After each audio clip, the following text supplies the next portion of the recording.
Segunda aos Coríntios 12, versículo 10. Por isso, por amor de Cristo, regozijo-me nas fraquezas, nas injúrias, nas necessidades, nas perseguições, nas angústias, porque quando estou fraco, então é que sou forte. Há verdades que só o sofrimento revela, e uma delas é esta: a força verdadeira não é encontrada na autossuficiência, mas na entrega. Paulo, ao escrever aos Coríntios, estava respondendo a um problema comum: a tentação de medir a espiritualidade por sinais externos de poder, sucesso e reconhecimento. Muitos em Corinto valorizavam os fortes, os vitoriosos, os inspiradores. Mas o apóstolo, em contrapartida, apresenta um paradoxo divino. A força espiritual nasce justamente da fraqueza humana. Quando Paulo diz que se alegra nas fraquezas, ele não está exaltando o sofrimento em si, mas a obra de Cristo que se manifesta por meio dele. A fraqueza em sua vida não era um obstáculo ao chamado, mas o terreno onde a graça florescia. Ele falava de injúrias, perseguições e angústias, situações que, humanamente, diminuem qualquer pessoa. E, no entanto, é nessas horas que ele descobriu algo que só os que passam pela dor podem entender. Deus se torna mais real quando tudo o mais falha. As circunstâncias adversas, quando vividas com fé, não destroem, elas lapidam. Elas tiram o brilho do ego e revelam a luz de Cristo. Elas quebram a confiança nas próprias forças e nos convidam a depender completamente da graça. No mundo, força é sinônimo de controle. Ser forte é dominar, resistir, vencer. Mas no reino de Deus, força é sinônimo de rendição. É admitir que, sem Ele, não podemos nada. João 15:5. É aceitar que o espinho na carne, aquela limitação, dor ou fraqueza que insistimos em pedir que Deus remova, pode ser o instrumento que o Senhor usa para nos manter humildes e dependentes. Deus não se agrada de ver seus filhos sofrendo, mas Ele não desperdiça o sofrimento. Ele transforma o que nos fere em solo fértil para a fé. E é por isso que Paulo diz: me glorio nas fraquezas. Ele entendeu que cada limite imposto pela vida era, na verdade, uma oportunidade de Cristo se revelar mais plenamente. Muitos vivem tentando provar que são fortes, emocionalmente, espiritualmente, financeiramente. Mas a tentativa constante de parecer forte esconde uma fraqueza ainda maior: o medo de precisar.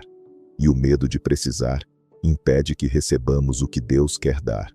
Quando, por amor a Cristo, Paulo aceita suas limitações, ele não se acomoda, mas se liberta. Liberta-se da necessidade de controlar, de impressionar, de vencer pela força dos braços. Ele descobre o poder do deixar Deus ser Deus. E esse é o ponto em que muitos tropeçam.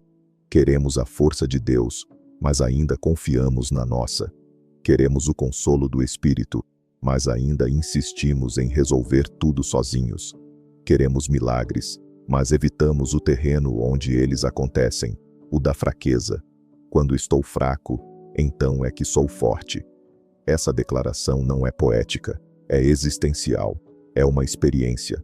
Só quem foi quebrado por dentro e sustentado pela graça sabe o que Paulo quis dizer. É quando não há mais forças para continuar, e mesmo assim você continua, não porque quer, mas porque Deus o carrega. A força de Deus não substitui a nossa, ela começa onde a nossa termina. Quando as lágrimas se tornam orações silenciosas, quando o cansaço se transforma em fé, quando o não posso mais se transforma em Senhor, ajuda-me, é aí que a presença de Cristo se torna palpável. Conselhos práticos para viver essa verdade. Aceite sua humanidade. Reconhecer fraquezas não é falta de fé. É o primeiro passo para experimentar a graça. Ore com honestidade. Deus não espera discursos bonitos, mas corações sinceros. Diga a Ele onde dói, onde você se sente incapaz. Permaneça fiel em meio à dor. Paulo não abandonou sua missão por causa das dificuldades. Ele as usou como instrumentos de aprendizado. Deixe que Cristo seja a sua força. Isso significa abrir mão do controle, entregar resultados, confiar nos processos. Lembre-se, a fraqueza é temporária, mas o caráter que ela forma é eterno. O que Paulo experimenta é algo que o mundo não compreende. Alegria em meio à dor. Não é masoquismo, é revelação. Ele sabe que cada dificuldade o aproxima mais de Cristo e que a comunhão com o sofrimento de Jesus é também comunhão com sua glória. Quando você entender isso, suas orações mudarão. Em vez de pedir que Deus apenas tire a dor, você começará a pedir que Ele use a dor. E nesse processo, descobrirá que há uma força que não vem da carne, nem da mente, nem das circunstâncias, mas do Espírito que habita em você. A verdadeira força não está em não cair, mas em levantar-se sustentado por Deus. Está em caminhar mesmo quando os pés vacilam, em continuar crendo mesmo quando o coração sangra. É nesse lugar, onde a alma se dobra, mas não se quebra, que o poder de Cristo repousa sobre nós. Por isso, quando a fraqueza chegar, não a veja como inimiga, mas como a porta pela qual a força de Deus entrará. Pois é na fraqueza que o amor se torna poder, e no poder de Cristo que a vida encontra sentido.